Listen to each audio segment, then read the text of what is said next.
Yeah, myself, Dr. Oshun Datta. I am associate professor and currently head of the department of electrical engineering. Today, I will present the topic energy and its conservation. And this topic actually very useful, though it is the part of the our BTech final year. Moreover, it is the basic of the MTech course. It is useful for the uh, social aspect also, and normal people also can understand on the topic. So first I am telling what is energy. And energy, it is the indicate mainly ability or capacity to do any work, and this energy is the fundamental of our economic activity. If we consider this energy, we can say it lights our city and home, it drives our vehicle, and it cooks our food, and it is used for any entertainment purpose like TV, computer purpose, and every purpose. And currently we are using this energy mainly from the fossil fuel, and this fossil fuel mainly indicate coal, oil and natural gas, which we are using traditionally. But this fossil fuel has negative impact, like it pollute our environment. So that is why a major transformation is required in the way we produce, deliver and consume energy. But this fossil fuel, it is limited, we are going to finish. That is why energy to be conserved by reducing its wastage and losses. There is many ways we can save or conserve this energy. And this energy can be obtained in different way, and we can classify in literature also in different way, like chemical energy due to the chemical reaction, electrical energy due to the flow of electron, heat energy due to the thermal variation, light energy due to the radiation of light, mechanical energy due to moving part, nuclear energy due to nuclear reaction. But what is the form? This energy only can be transformed from one form to another form, but it cannot be destroyed.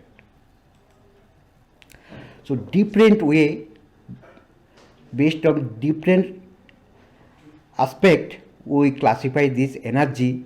First one, based on the usability.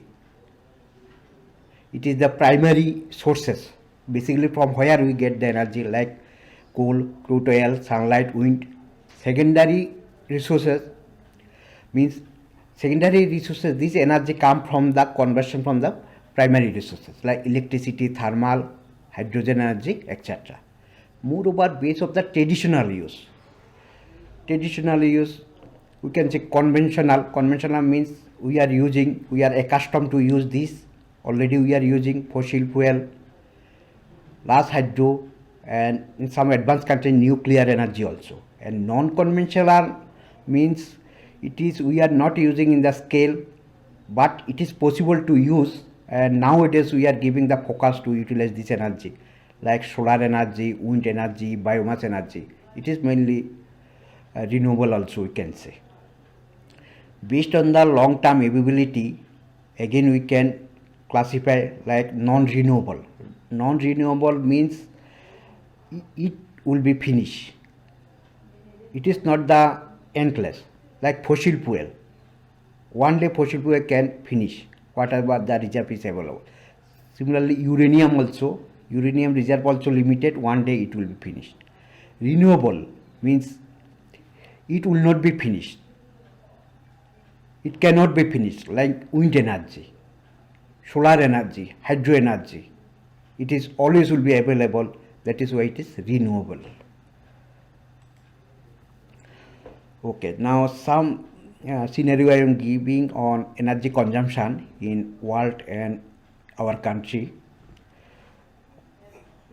As per the data we are finding in 2017, total world use is or consumption 13,972 megaton oil equivalent, and India was 882 megaton oil equivalent. So it implies it is a big amount energy we are using. And moreover, here shows which resources we are using percentage wise. So if we see the world wise, it is seen that coal, natural gas and oil, mostly these three shares maximum use. And want to be noticed, these three is the our conventional energy. We say the fossil fuel, and it reserve is limited and it will finish. Similarly, we can see in our country also, here also coal and biomass and petroleum or oil, we can say their consumption is highest. So we can say approximately both the cases means the conventional energy sources which are limited, we are using maximum this one because we are habituated to use. And application wise or sector wise energy I am showing here. Mainly energy sector wise we can say it is used in industry purpose, it is for transportation, residential and official purpose, agriculture sector, and it approximate use percentage wise also shown for our world and country. So in both the cases we are finding the industrial application is highest. Obviously industry require a lot of energy input for machineries, and moreover we are getting then transport, it is our normal vehicle, four-wheeler, two-wheeler, our train, etc. This one also consuming huge, and other also it is consuming. And agriculture also we are saying now technology is coming in agriculture, different machinery, food processing, irrigation, etc. purpose. Agriculture application also energy application is increasing because technology nowadays using in agriculture purpose. Now energy conservation, and main concentration in this lecture mainly the energy conservation I can say. And energy conservation, it is mainly indicate the decision and practice of using less energy, and it is mainly indicate the effort to reduce energy consumption, avoid unnecessary energy loss, moreover using our machinery technology efficiently so that it can consume less energy. So energy conservation main target is saving energy and minimize the losses. And why the need of energy conservation? There are many importance. First of we consider the use of the fossil fuel. We know coal, oil and natural gas widely we are using since starting of industrial era like 1850, but it will finish very soon. And one study shows that if at the rate of 2006 we are use coal, oil and gas will last only 240 and 70 years only. So moreover many resources like coal, it is required for other purpose also, not only for the energy purpose, other purpose like paint industry, chemical industry, pharmaceutical industry. So we have to preserve this purpose also energy, and reduction of cost. So sometimes we are very casual in conserving energy, but if we careful and we make a good practice, we can save one good percentage of the energy, and we can save the cost. We can save 8 to 10% of energy. And environmental issue,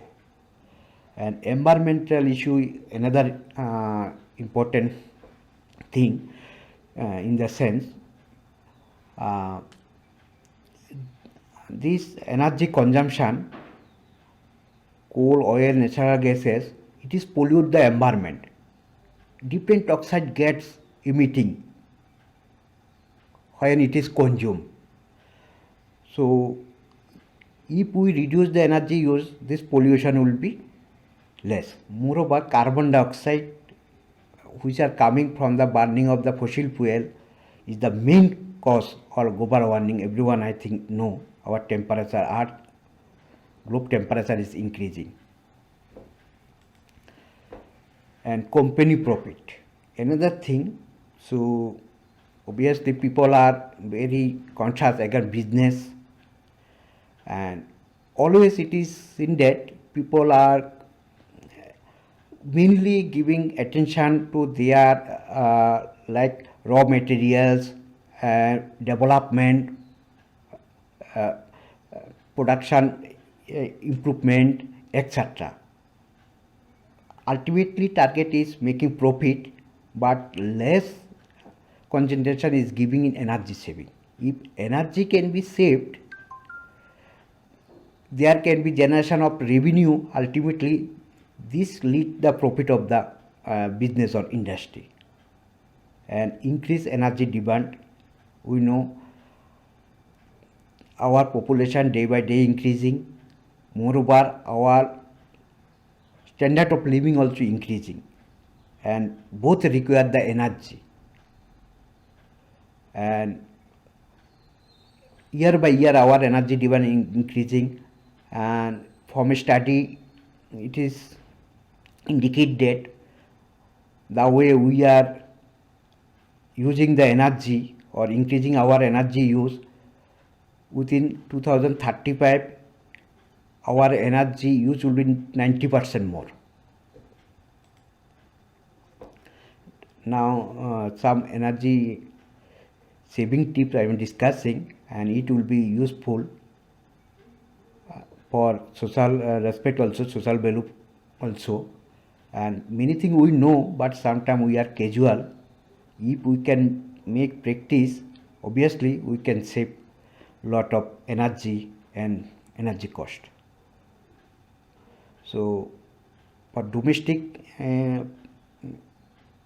house-wise, I am telling first of use of efficient bulb. For lighting we are using everything like CFL, LED light, energy efficient bulb. This we should use. And another thing, we have to clean this bulb periodically, so that intensity, light intensity cannot be hampered. And another, for reading purpose, generally from our child, reading purpose intensity should be enough. So for reading purpose it is good always using the table lamp. Instead of designing full big room for less intensity, it is good only using the table lamp, enough intensity can be obtained. Moreover, energy saving equipment like regulators, fan regulator, etc., electronics regulator, electronic choke for the tube light, it can be used.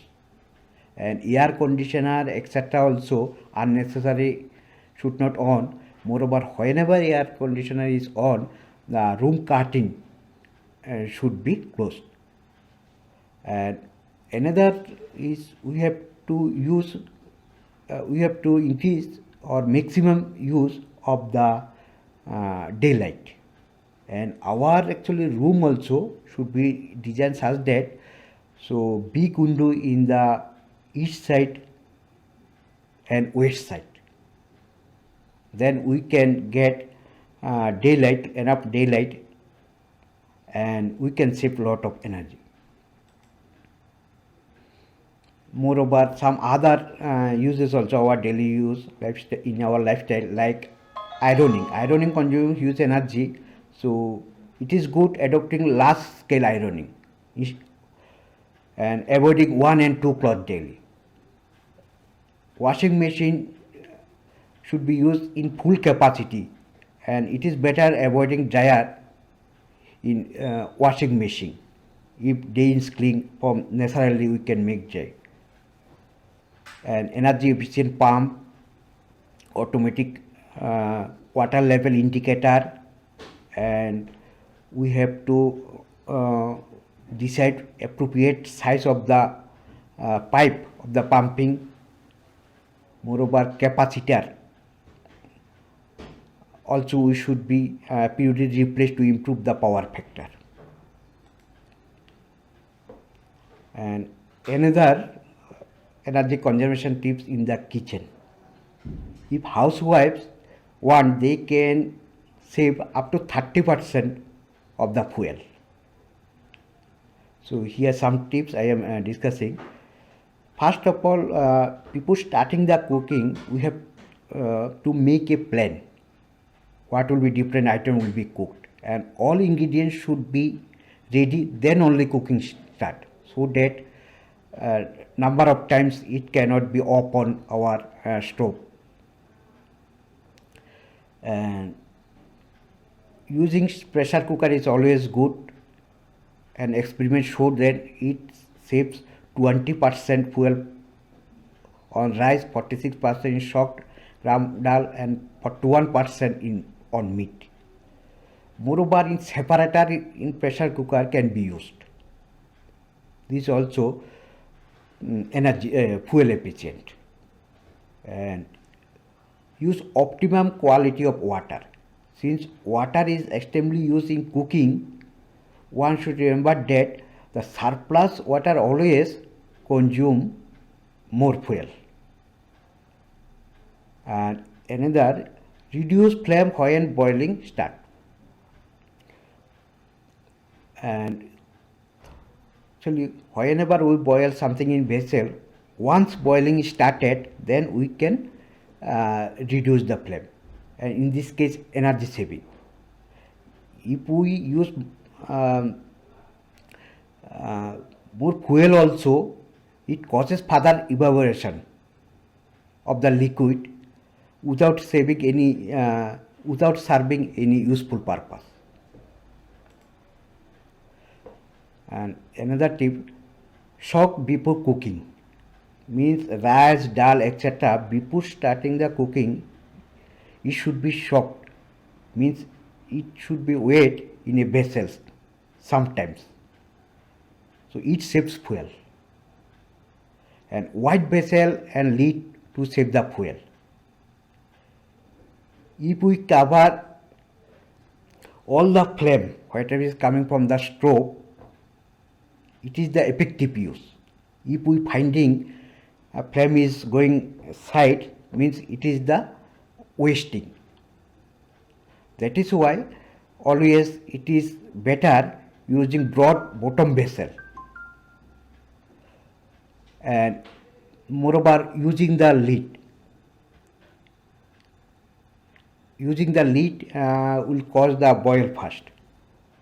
And another, there is our gas stove also. There is two burner. One is small, another is big.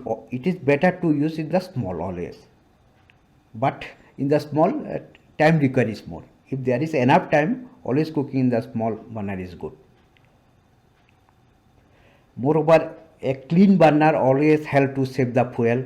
If we see it is the low flame, it indicates the fuel value is more. If we are finding orange or yellow non-uniform, then we should to clean the burner or wick. And this refrigerator we are using in our home, but this refrigerator can be used optimally, right? Allow frozen food to reach room temperature before cooking. Moreover, allow hot food to cook up in normal to become the normal temperature before putting it in the refrigerator. Planning of meal timing. If we take food all together, it is good. Number of times heating not required then. Moreover, energy saving cookware we can use. Sometime we can switch off fuel electric range 2-3 minutes before the cooking, and whatever the retained heat in the fan or vessel, it will finish the cooking.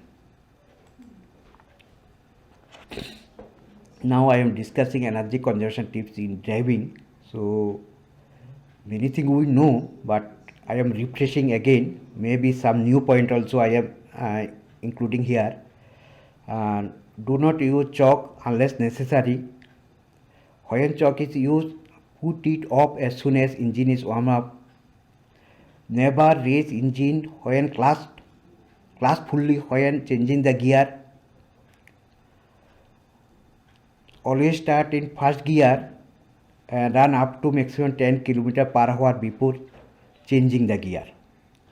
And to obtain maximum fuel consumption, it is good to maintaining speed in between 50 to 60 km per hour and steady speed, not variable. And always better to avoid frequent start stop and frequent variation of the speed. And another, if we find any harm etc., we have to decrease the speed, but we have to plan such a way that we need not go in the dead speed. So in these cases, in harm also we can go at second gear so that we can save the fuel. So another is air conditioner also using, and sometime window glass also we are making open, but it is minded whenever require air conditioner that time only use, and unnecessary opening the window, it causes the air jack. So this air jack causes extra fuel. So it is good whenever in the highway high speed is going, this window glass should be closed. And another, inflate tire to the correct pressure. Research has found that a tire just 10 psi under the recommended level can increase the fuel consumption 2 to 3%. You should turn off the engine of your vehicle on the long red light, means in the traffic. If it is you are finding it require more than 2 minutes, then only you should switch off. Only 30 seconds or small interval, you better not to make off engine off. And driving fast is not only hazardous to your personal safety, it also consumes a lot of fuel. Now I am discussing in the energy conservation industry, and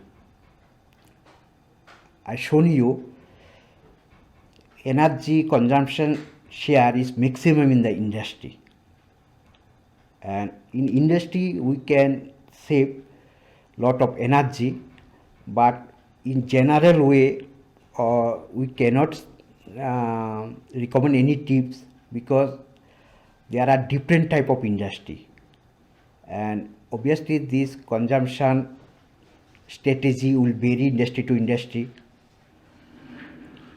Different type industry, like it is the mining also can be, power generation plant, manufacturing industry. So in this way different industry, machinery wise, consumption utilities wise, the strategy will be different, but main strategy can be grouped in 3: operational and maintenance strategies, retrofit or modification strategies, new design strategies. And in any industries, initially from common sense also, if we try preliminary level also without any investment also some energy conservation is possible, but if large scale conservation we want, then we have to require detailed study. And for this detailed study actually we require the energy audit. And energy audit mainly identifies energy conservation opportunities in the large scale in a industry. And what is energy audit actually? It indicates an inspection, survey, analysis of the energy flows with the objective of understanding energy dynamics of the system. Industrial energy audit is an efficient tool in defining and pursuing comprehensive energy management program. It is to identify energy conservation opportunities. Obviously, this energy audit, it helps to reduce the production cost also, saving the energy. And industry to industry energy audit can vary also, but basically the energy audit depend on these three factors: function and type of industry, depth to which final audit is needed, potential and magnitude of the cost reduction desired. So this energy audit for the industry and big organization and big building also we can say can be classified in three classes: preliminary audit, targeted audit, and detailed audit. Preliminary energy audit, it is the quick exercise to establish energy consumption in the organization, estimate the scope of saving, identify the most and the easiest area of attention, identifying immediate energy saving scope. So it is only by preliminary level, only by moving some part of the industry and different part of industry also, without big data analysis also we can find out some opportunity. It is the preliminary audit. And targeted energy audit indicate perform energy study in some particular part areas of the any industry or organization. This particular part means, suppose in the industry there is a generating unit also or generating station also. So performing energy audit for this plant or generator unit or boiler unit. In this way, any particular unit wise or only 1 and 2 unit we target and we perform the study, it is known as targeted energy audit. And detailed energy audit. Detailed energy audit means performing energy audit in whole for all the units, all the sections, areas of the industry. And it is a comprehensive audit that evaluate all major energy using system. The type of audit offers the most accurate estimate of energy saving and cost. But this energy audit, it is also cost involved, expert to be invited, moreover different sophisticated latest measuring instrument, auditing instrument to be managed. That is why it is a cost effective, cost involved thing. Detailed energy auditing is carried out in 3 phases. Phase 1, pre-audit phase, and post-audit phase. Now methodology wise, I am discussing the phase 1, pre-audit phase. First step is here, plan and organize, work through audit, informal interview with energy manager, production and plant manager. Step 2, conduct a brief meeting, awareness program with the all individual head. And now phase 2 means audit phase. Here main audit will be started. So step 3 will be primary data gathering, process flow diagram and energy utility diagram study, and conducting survey and monitoring, and conducting detailed trial means experiment on selected energy consuming equipment. Then step C, analysis of the energy use. So for analysis of the energy use, actually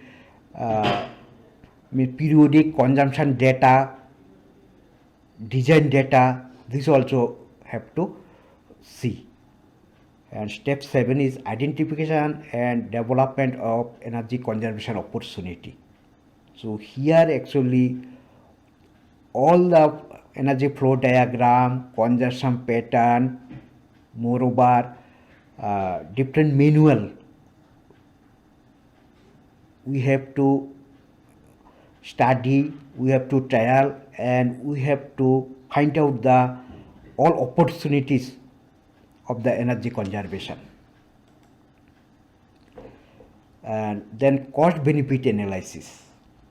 So whatever we are doing actually to save the money, so we have to perform this cost benefit analysis, because here in detailed energy audit sometimes means latest technology machinery may be recommended, but its cost may be high. So we have to justify whether this investment will give the appropriate energy saving, moreover how many years required to recover this new investment from the energy saving. So obviously cost benefit analysis, it is always a business issue. Reporting and presenting to the top management. So whatever, then report to be prepared and to be handed over the top management. And phase 3, it is the step 10, last step. It is known as the post audit phase also. Implementation and follow up. Whatever the recommendation done given by the audit team, it should be implemented, and we have to check periodically whether as per this prediction we are going. So this was the different steps. Now I am slightly discussing on economic viability. And another issue also here there for industry, technical viability also. I am not going technical viability. Technical viability mainly indicate, so quality was, there should not be any compromise. Moreover, production wise, number of production unit wise, there also should not be compromise.